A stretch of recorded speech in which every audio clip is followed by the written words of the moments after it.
We are on Megillah, Perek Aleph, Mishnah Gimel. In our last Mishnah, we learned that there were three categories of different areas. There were Krafchim Ukafin Choma, walled cities, which always recite, read the Megillah on the 15th of Adar. Big cities, Arad, Dolot, which always recite, read the Megillah on the 14th of Adar, Yud Dalet. And then there were Kfarim villages, okay? And there were Kfarim, Yud Dalet Badar.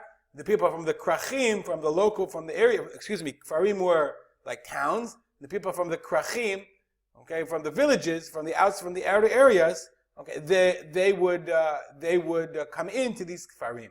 So our Mishnah is a continuation of that discussion, and it says the following: what's a big city that never changed its state? Mishnah says, Kol yeshla asara batlanim.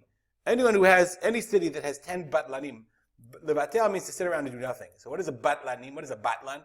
In today's vernacular, I'll point out that a batlan is someone who doesn't learn Torah. But anyway, batlanim, the Bartanura says, is batlanim shabek knesset. They're the people who are the batlanim, the people who are not around in the Beit Knesset. Shebetelim mimelachtan. They are batel. They're sitting around not doing work. Okay. Now I'm going to point out.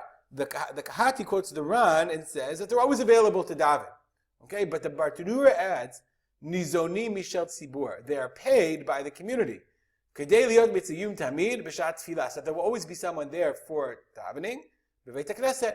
So they're like hired minion men. It just reminds me of like small communities in America where the community said, they're going to hire people in order to make sure they have a minion.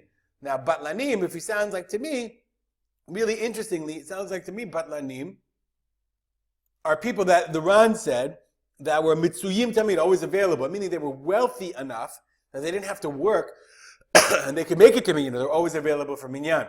But the Bartanura added, nizonim mishal tzibur.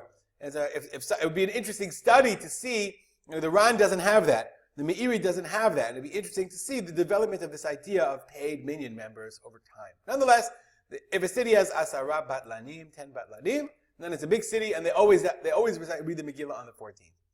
So the Mishnah says, Ba'elu amru, Ba'elu ayi. We're going to go back to our original discussion on the idea of Purim, of reading the Megillah. They said, Makdimim v'lo ma'achrim. We always move the date up. We don't make it later, as we said. Let's just go back to our chart. That no matter when the 14th or the 15th was, if the 14th was on Sunday, we move it back. We move it backwards to the day before, the Thursday before, the Monday before. We never move it ahead to the Monday after. So in these, we said, Be'elu, in the times of the Megillah, we said, Makdim v'lo ma'achrin. Aval, but, Zman Atzei Kohanim. But the days of the Atzei Kohanim, the time of the Atzei Kohanim, we said in the end of the last Mishnah, that there were times, designated days, when the Kohanim would bring, when the certain families would bring wood as a korban to the Beit HaMikdash. They would bring wood as an offering. So they had very specific days. So if that day fell on Shabbat, or V'Tisha B'Av, or the 9th of Av fell on Shabbat, Chagiga, the first day of Yom Tov was the day that they would offer Korban Chagiga. If that fell on Shabbat, Hakel is a mitzvah once every 7 years, the year after the Sukkot, after the Shemitah year. If that day fell on Shabbat, Me'achrin v'lo makdimin, then you push it forward. V'lo makdimim, you don't push it backwards. Why? Okay, Korban you can do anytime, okay? Tisha B'Av and other fasts, you put them on Sunday. And we do that. If Tisha B'Av falls on Shabbat, we do it on Sunday. Chagiga, we do it. Why? Sharei yesh la tashlumin kol shiva. You can do it all Yom Tov. Okay, v'chein hakel. Why hakel? When the king reads, cause there's a few reasons. The Bartanura says, everyone has to come lavia tapam. You have to bring your small children, your babies. Because it says, anashim v'taf. And you can't carry your children. The Bartanura, the Kahati quotes another reason. He says they had to build a big stage in the Beit HaMikdash, and they couldn't do it on Yom Tov because it was so crowded. So they had to do it afterwards. The Rambam, the Yerushalmi seems to imply, the Rambam says because they had to blow the shofar, they wouldn't blow it on Shabbat. That's a little weird because they would blow it on other times on Yom Tov. Nonetheless, you always ma'achrin v'lo maspidin. Similarly, next halacha. Even though we said, let's go back to our little calendar. So if the 14th falls on Sunday, you push it back to Thursday, to Yud Aleph, even though we said that, nonetheless, mutarim behespedu b'taniyot, umatanot le'ovionim. You can on that Thursday, even though you're reading Megillah. Normally on Purim, we don't do hesped, we don't do eulogies and we don't fast for sad things. But on those days you're allowed to, even though you're reading the Megillah.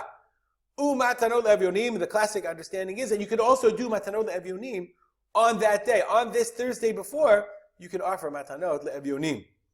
Rabbi Yehuda said, when do we then, in which case do we push back the reading of the Megillah in the populated areas? Only in a city where people actually gather on Mondays and Thursdays. But in a place where the people aren't gathering on Mondays and Thursdays, so if you live in, let's say, Hartford, Connecticut, and like it's a big city, it's not a walled city, nonetheless, but people don't gather in Hartford on Mondays and Thursdays, so therefore, you'd read it normally on the normal day on the 14th. The Bartanura adds, okay, the Bartanura doesn't add, the Kahati adds, the Kahati says that nowadays, we don't do this halacha at all. That's what he said. We only, and that's as we all know, everyone reads, no matter what, if you have a walled city in Yerushalayim, you read on the 15th. Every other city, you do on the 14th of Adar. We'll stop here, dedicate our learning as we always do, to the memory of my father, Rav Simcha ben Yitzchak Kalman. And you can find this Mishnah, and basically every other one, up to this point in the Mishnah Yomi cycle on Mishnah.co. Have a good day.